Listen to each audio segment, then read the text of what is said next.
Hey, welcome back to my channel. நீங்களாம் எப்படி இருக்கீங்க? நான் உங்கள் விஜயகுமாரி. இன்றைக்கி நம்ம ஒரு கத்திரிக்காய் ரெசிபி தான் பார்க்க போகிறோம். இன்றைக்கி நம்ம பார்க்க போகிற ரெசிபி கத்திரிக்காய் ஃப்ரை. இது முறுமுறுன்னு ரொம்ப நல்லா இருக்குங்க. எல்லா சாதத்தோடவும் சைட் டிஷ்ஷாகவும் சாப்பிட்லாம், ஈவினிங் ஸ்நாக்ஸாகவும் சாப்பிட்லாங்க. இது குயிக்காக ஒரு 10 நிமிஷத்தில் பண்ணி முடிச்சிடலாம். இப்போ எப்படி பண்ணுறதுன்னு பார்க்கலாம். இங்கே பாருங்கள், 5-6 கத்திரிக்காய் எடுத்து ஒரு பவுலில் தண்ணி எடுத்து அதில் ஒரு அரை ஸ்பூன் உப்பு போட்டு இதை மாதிரி நீளமாக கட் பண்ணி வச்சுருக்கேன். ஏன்னா உப்பு தண்ணியில் போட்டால் தான் உங்களுக்கு அது கருக்காமல் இருக்கும். இப்போ ஒரு பவுல் எடுத்துக்கங்க. அதில் இந்த கத்திரிக்காயிலேருந்து தண்ணி இல்லாமல்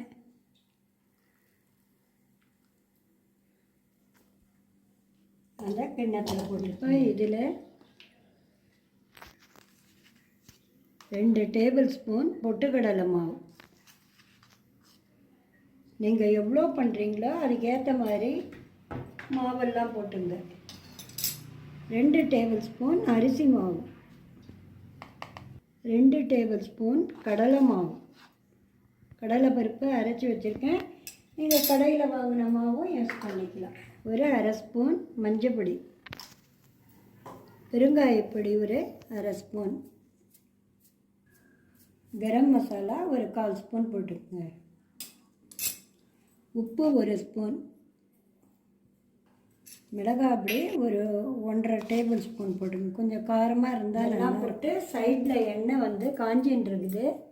அந்த சுடுற எண்ணெயை இதில் ஒரு டேபிள் ஸ்பூன் எண்ணெய் விட்டுக்கணும்.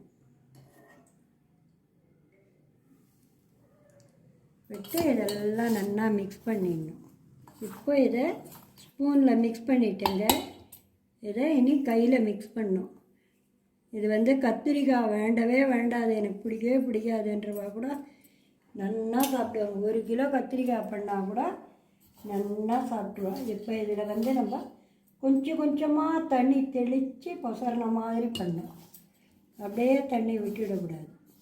இதை நீங்கள் ஈவினிங் ஸ்நாக்ஸாகவும் எடுத்துக்கலாம்.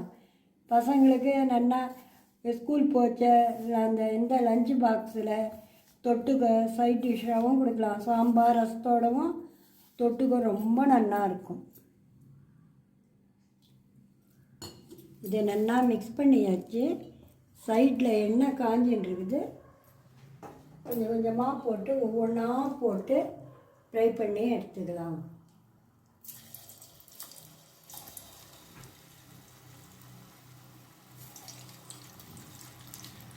இது நல்லா மொறுமொறுன்னு ஆகிற வரைக்கும் ஃப்ரை பண்ணோம்.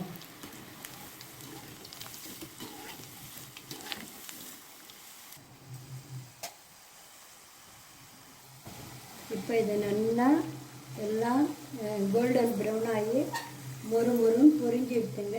இப்போ இதை எண்ணெயிலேருந்து எடுத்துடலாம்.